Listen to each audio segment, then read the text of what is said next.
What's up everyone, it's Q from Retro Q Gaming, and boy have I had a pretty jam-packed, almost exhausting day at this point when it comes to gaming.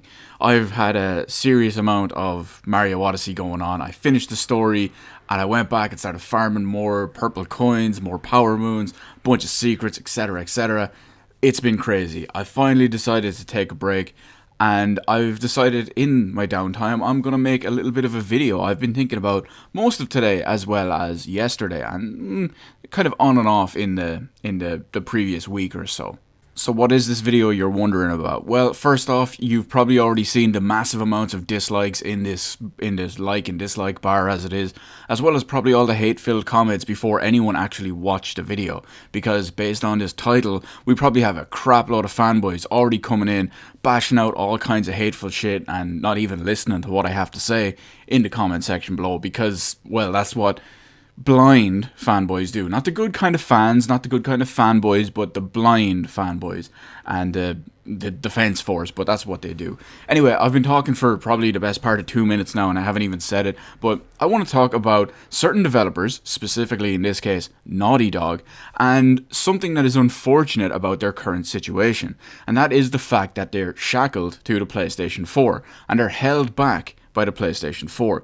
Now, before, again, someone pauses the video, or trying to be pausing it at least right now, to go and pan out 600-word essay about how I'm wrong, and how Sony's the future, and how I'm just a hater, or whatever, in the comment section below, feel free to do that, but at least please listen to what I'm about to say. This video isn't to bash Naughty Dog, it isn't to bash Sony, and it isn't to bash consoles. It's just, please listen, is all I can say. So, what do I mean? Well, first off, I generally like Naughty Dog. I don't hate them, I don't love them. For the most part, I'm kind of 50-50 on their games. I mean, not including their old PC, Mac, and I think it was a Mega Drive game back in the day, or was it a Master System game? Whatever it was. Excluding those ones, most people will know Naughty Dog for some of the original Crash Bandicoot games, which I'm fans of. At least I'm a fan of the first 3 games anyway, the original first 3. Many people also know them for Jak and Daxter series, something I don't care for. The Uncharted series, again, something I don't care for. And The Last of Us, I suppose we can call it The Last of Us series at this point, because part 2 is coming soon. A game, and I suppose you could say series, that I am very partial to. But again, I'm not here to talk about their quality of story, their quality of narrative, their quality of development. I'm not here to talk about the general quality of their games. I'm here to focus on one specific thing, and that is the visuals and performance of their game. More specifically, the visuals of their game, but we'll throw the performance in there too. Those are the 1.5 main points I want to talk about in this video. So let's get on to the actual point I'm trying to make here. We all know that because Naughty Dog is a first-party developer at this point, they are limited to making games on the PS4 and the PS4 Pro. Obviously, there is a significantly larger amount of base PS4 systems out there than there are PS4 Pro systems, and even if there wasn't, even if it was like 50-50 split, or even 30-70 split in the Pro's favor, they would still have to develop their games with the baseline PS4 model and its hardware in mind as the straight up baseline, which is kind of a shame, because even though the PS4 Pro is more powerful, it's not significantly more powerful than a base PS4, but even though it is more powerful, the problem is that when you have a lower, we'll call it quality floor on your development for your visuals and your engine, you have a lower ceiling essentially. Now, we all know we live in a day and age of exceptionally scalable even engines, like the ID Tech 6 engine. As much as it kills me to say it, the Frostbite 3 engine is also extremely scalable, but you see what I'm talking about when I'm talking about engines like this. And we all know that for better or for worse, on the PS4 and the PS4 Pro, that Naughty Dog games are a cut above. They look, generally, based on the hardware, fantastic. And I specifically had to throw that bit in there, the bit where I said based on the hardware, for the simple reason is, while the PS4 came out at the end of 2013, the hardware inside it is based on 2012 mid to low end CPU and GPU, so it's very, very dated at this point. And in gaming and just tech in general, 5-year-old hardware is arguably obsolete by now. A complete better comparison is when you look at modern PC games,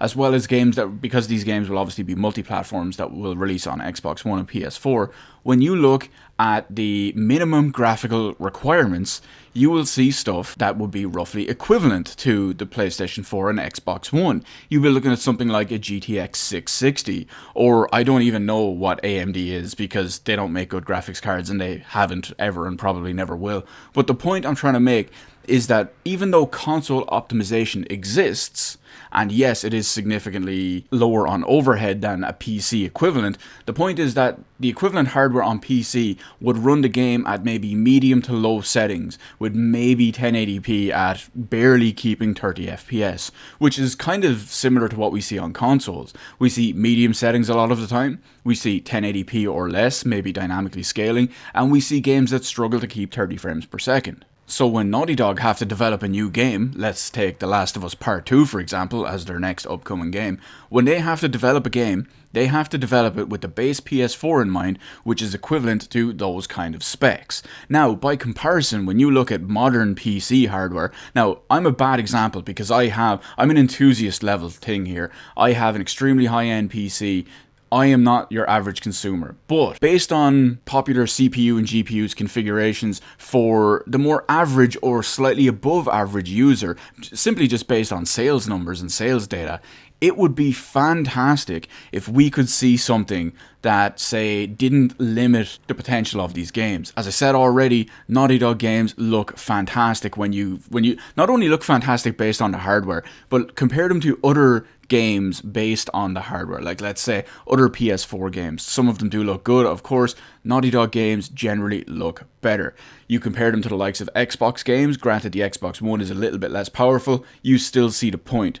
Naughty Dog games look specifically more visually impressive, and that's almost why it's a shame. Why it's a shame that every Naughty Dog game we see... Now, this is just a wild theory, a pipe dream, but when you look at it, we all know they're a first-party developer, they won't be leaving Sony at any point anytime soon, but when we see a Naughty Dog game, it will be developed with these specs in mind. Unfortunately, if they were to come to PC, let's just say The Last of Us Part 2 released on PC as well, for example, the minimum spec would probably be roughly a 660, maybe a little bit higher, because that's kind of what the baseline console is aimed at.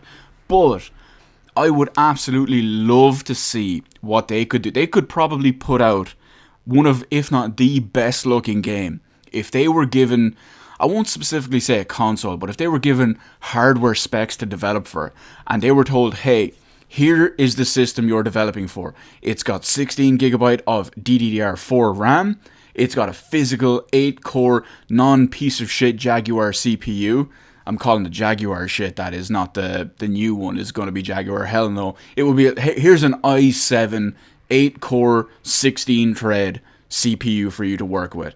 You have 16 gigabytes of DDR4, and you have...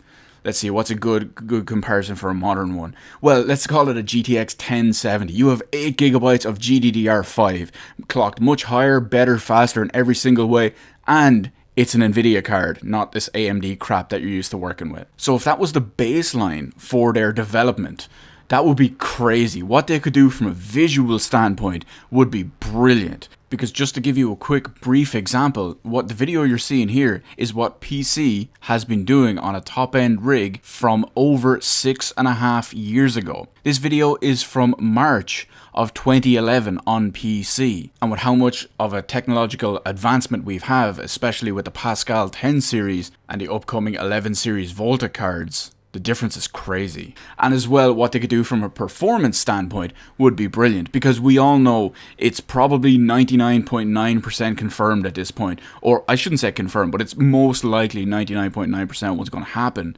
is that The Last of Us Part 2 will probably be 30 frames per second in single player, and probably 60 frames per second in multiplayer, but the more important part would be the single player. And that's a bit of a shame, especially because while I haven't played Uncharted 4, I hear it's 30 frames per second in single player, 60 frames per second in multiplayer. When you look at The Last of Us Remastered on PS4, I know it's a remaster, but the point is, it's still 60 frames per second. And 60 frames per second, especially in an action game, is king. And again, it's just a shame, because when you compare such old low-end hardware that is in the consoles, and remember people, this is not bashing the consoles, it is straight up technological fact, versus what the the home PC market offers nowadays in 2017, there is absolutely no competition whatsoever. So to be able to see a game like that and what they could achieve, not specifically that game, but what that developer could achieve with proper hardware would be phenomenal. But unfortunately, it's something we'll probably never see, so I'll have to settle for watching,